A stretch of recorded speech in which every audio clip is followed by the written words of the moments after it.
Good morning everyone, welcome to NJ Education Adda. Friend, आज 22 तारीख है और आज हम अपने इस वीडियो में 20 मई से लेकर के 22 मई तक के जितने भी इंपॉर्टेंट करंट अफेयर्स है उसको कवर करेंगे।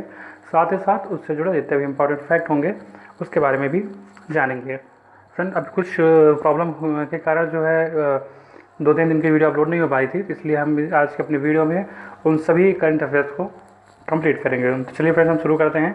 पहली हमारी करंट अफेयर्स आती है आतंकवाद विरोधी दिवस। प्रतिवर्ष 21 मई को संपूर्ण भारत में आतंकवादी विरोधी दिवस मनाया जाता है। आतंकवाद विरोधी दिवस का आयोजन मुख्य रूप से भारत के पूर्व प्रधानमंत्री राजीव गांधी की स्मरण कराना है। इसके आयोजन का उद्देश्य आम लोगों में हिंसा और आतंकवाद के प्रति जागरूकता फैलाना इसका मुख्य उद्देश्य है। अर्थात हम कह सकते हैं कि राजीव गांधी की जो मृत्यु हुई थी वो आतंकवादियों के कारण हुई थी, तो इस कारण जो है उनकी स्मृति में भी ये मनाया जाता है और इसीलिए जो है ये 21 मई को मनाया जाता है। चलिए, नेक्स्ट हमारी करंट अफेयर्स आती है नेशनल टेस्ट अभ्यास एप्लीकेशन। अब ये क्या है? हाल ही में मानव संसाधन विकास मंत्रालय ने नेशनल टेस्ट अभ्यास नामक एक नया मोबाइल ऐप जारी किया है। अब बात करते हैं आखिर इस ऐप में होगा क्या। तो जो उम्मीदवार आगामी परीक्षाओं जैसे जेईई मेंस और नीट के लिए मॉक टेस्ट देने में सक्षम, जिनको ये मॉक टेस्ट देना है उनके लिए एप्लीकेशन पर्टिकुलर बनाया गया है। इस ऐप की शुरुआत मुख्य रूप से उम्मीदवारों को उनके घरों में सुरक्षा और सुविधा के साथ उच्च गुणवत्ता वाले मॉक टेस्ट की सुविधा प्रदान कराना इसका मुख्य उद्देश्य है।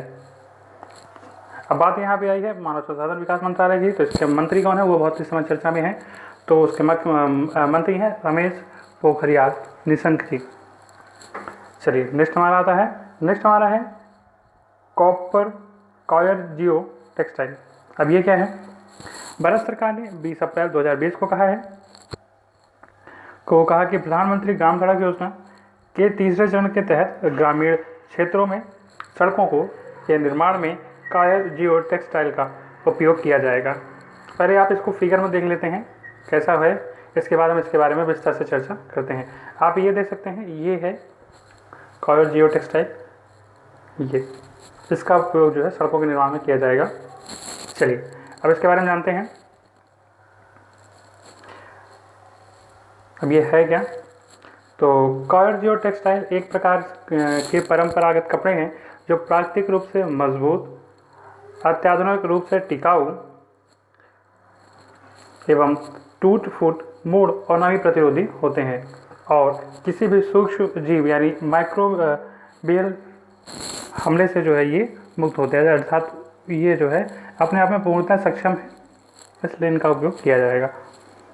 चलिए, केंद्रीय ग्रामीण विकास मंत्रालय के राष्ट्रीय ग्रामीण अवसंरचना विकास एजेंसी ने कहा है PMGSY तीसरे चरण के तहत ग्रामीण सड़कों के निर्माण में कॉयर जियो टेक्सटाइल का उपयोग किया जाएगा। तो यही पूछा जाएगा कॉयर जियो टेक्सटाइल आखिर है क्या, इसका उपयोग कहाँ किया जाएगा। तो ये UPSC और स्टेट पीसीएस के अकॉर्डिंग जो है ये इम्पॉर्टेंट हो जाता है। चलिए, नेक्स्ट हमारा आता है पिनांगा अंडमानेसिस। अब ये क्या है? दक्षिण अंडमान द्वीप की एक स्थानीय ताड़ प्लेम प्रजाति पिनांग अंडमानेसिस को एक दूसरे स्थान पर तिरुवनंतपुरम स्थित Jawaharlal Nehru tropical biotechnical garden में स्थापित किया गया है। अब इसके बारे में पहले हम इसको फिगर से समझते हैं। तो आप ये देख सकते हैं, ये वो प्रजाति है ये जिसको जो है अभी स्थानांतरित किया गया है ना, ये आप देख सकते हैं पूरा। चलिए, अब इसके बारे में हम जानते हैं आखिर ये है क्या। इस प्रजाति की कुल संख्या लगभग 600 है जो दक्षिण अंडमान के माउंट हैरियर नेशनल पार्क में सदाबहार वन क्षेत्र में स्थित है। इसका यह है पिनांग अंडमानेसिस नाम जो है वो पिनांग के लिए गया है और जो आधुनिक एक मलेशियाई राज्य है उससे इसका नाम जो है दिया गया है। इसे जो है IUCN के रेड लिस्ट में गंभीर रूप से लुप्त प्राय प्रजातियों के श्रेणी में रखा गया है। यह अंडमान द्वीप में स्थानिक ताड़ प्रजाति में से एक है। चलिए नेक्स्ट आते हैं। तड़ोबा अंधारी टाइगर रिजर्व अभी हाल ही में चर्चा में आया है। क्यों चर्चा में आया है इसके बारे में जानते हैं। महाराष्ट्र के चंद्रपुर जिले में तड़ोबा अंधारी टाइगर रिजर्व में किए गए एक सर्वेक्षण में रिजर्व के 1727 वर्ग किलोमीटर के कोर एवं बफर क्षेत्र में 115 बाघों तथा 151 तेंदुओं की उपस्थिति को दर्ज किया गया। अर्थात अभी इसमें जो सर्वेक्षण हुआ है उसमें 151 बाघ और 115 बाघ और 151 तेंदुआ दिए गए हैं। अब हम बात करते हैं यहाँ पे कि आप पहले इस मैप में देख सकते हैं, ये हमारा पूरा भारत है और यहीं से जो है आपका ये पूरा MP महाराष्ट्र निकल के आया है और ये इसका जो है पूरा ट्रॉपिकल वाला क्षेत्र है। तड़ोबा अंधारी टाइगर रिजर्व मध्य भारत में महाराष्ट्र राज्य के चंद्रपुर जिले में स्थित है। तड़ोबा वन्यजीव अभ्यारण्य को वर्ष 1995 में राष्ट्रीय उद्यान घोषित किया गया है और अंधारी वन्यजीव अभ्यारण्य को वर्ष 1986 में राष्ट्रीय उद्यान घोषित किया गया था।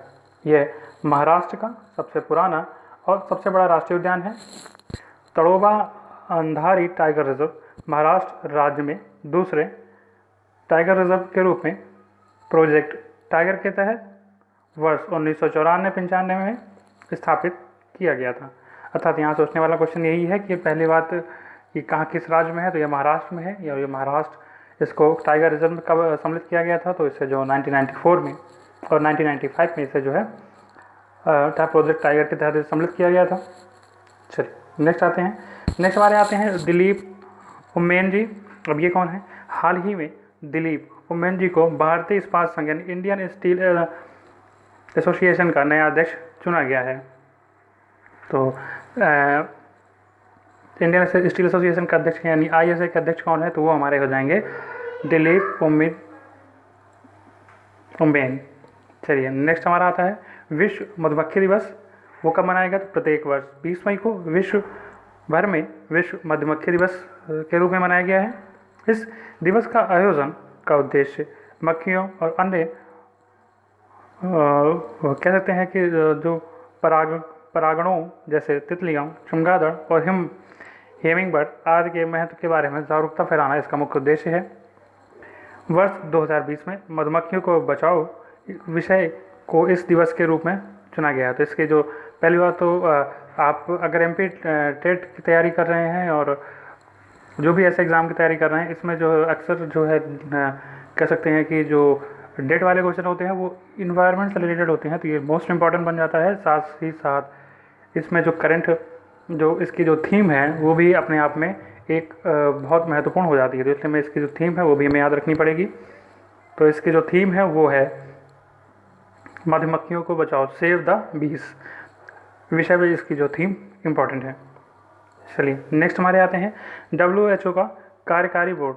अभी केंद्रीय स्वास्थ्य मंत्रालय के जो मंत्री हैं जिनका नाम है हर्षवर्धन, डॉक्टर हर्षवर्धन को विश्व स्वास्थ्य संगठन अर्थात WHO के कार्यकारी बोर्ड के अध्यक्ष के रूप में चुना गया है। वो 22 मई को पदभार ग्रहण करेंगे। डॉक्टर हर्षवर्धन WHO के कार्यकारी बोर्ड के मौजूदा अध्यक्ष जापान के डॉक्टर हिरोकी नकातानी का स्थान लेंगे। तो इस कारण जो है ये इम्पॉर्टेंट हो जाता है, क्योंकि ये केवल इंडिया की न्यूज़ नहीं, ये वर्ल्ड की न्यूज़ हो गई है, तो इसलिए इनका बारे में जानना बहुत इम्पॉर्टेंट हो जाता है। चलिए नेक्स्ट हमारा आता है अपशिष्ट मुक्त शहरों की एक स्टार रेटिंग रिपोर्ट जारी की गई है। इसमें क्या है, हाल ही पे आवास और शहरी मामलों के मंत्रालय द्वारा 2019-20 के अपशिष्ट मुक्त शहरों की स्टार रेटिंग परिणाम प्रकाशित किए गए हैं। उल्लेखनीय है कि 6 शहरों में 5 स्टार, 65 शहरों को 3 स्टार और 70 शहरों को 1 स्टार प्रदान किया गया है। अब किसको 5 स्टार रेटिंग में रखा गया है वो हमारे लिए इम्पोर्टेंट है। तो अंबिकापुर, राजकोट, सूरत, मैसूर, इंदौर और नवी मुंबई को 5 स्टार रेटिंग दिया गया है। तो यहाँ से जो है MP पीएससी प्री के लिए जो इम्पोर्टेंट बन जाता है कि मध्य प्रदेश का किस राज्य को जो है 5 स्टार रेटिंग दिया गया है, तो वो हमारा हो जाएगा इंदौर। इसके बाद स्टार रेटिंग मूल्यांकन में टोटल 1435 शहरों को आवेदन दिया गया था, जिनका मूल्यांकन कर 147 शहरों को स्टार रेटिंग के साथ प्रमाणित किया गया है। तो ये भी फैक्ट बन जाता है कि कितने लोगों को दिया, कितने शहरों को नामांकित किया गया था, तो 1435, और उसमें टोटल 147 शहरों को जो है उस रेटिंग में रखा गया है। चलिए नेक्स्ट हमारा आता है, भारत को वेंटिलेटर देगा कौन? अमेरिका। हाल ही में अमेरिका के राष्ट्रपति डोनाल्ड ट्रंप ने भारत को वेंटिलेटर प्रदान करने की घोषणा की है। इस संबंध में राष्ट्रपति डोनाल्ड ट्रंप ने कहा है कि इस महामारी के दौरान में अमेरिका प्रत्येक कदम पर भारत के साथ खड़ा है, इस अदृश्य शत्रु से लड़ने के साथ यथासंभव मदद कर रहा है। अमेरिका इससे पूर्व भी कोरोना वायरस कोविड-19 महामारी से मुकाबला करने के लिए भारत को आर्थिक सहायता प्रदान कर चुका है। तो यहाँ से यही क्वेश्चन बनेगा, किसने जो है, किस स्टेट ने जो है, क्या कह सकते हैं, किस कंट्री ने जो है भारत को वेंटिलेटर देने का भी डिसीजन लिया है, तो ये हमारा हो जाएगा अमेरिका। चलिए नेक्स्ट हमारा आता है इटालियन जलवायु विद्युत परियोजना।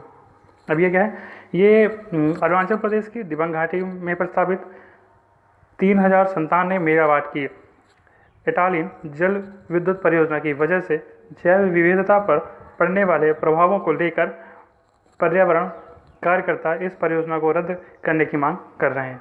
तो इसलिए इम्पॉर्टेंट हो जाता है कि ये जो है, क्योंकि इसका जो है इन्वायरमेंट में बहुत इफेक्ट पड़ेगा, इस कारण जो है इसको जो है इस परियोजना को जो है स्थगित करने की मांग की जा रही है। इस कारण ये जो है चर्चा का विषय है और ये इम्पॉर्टेंट टॉपिक भी हमारे लिए हो जाता है। चलिए नेक्स्ट हमारा आता है अंतर्राष्ट्रीय प्रकाश दिवस। अब ये कब मनाया गया?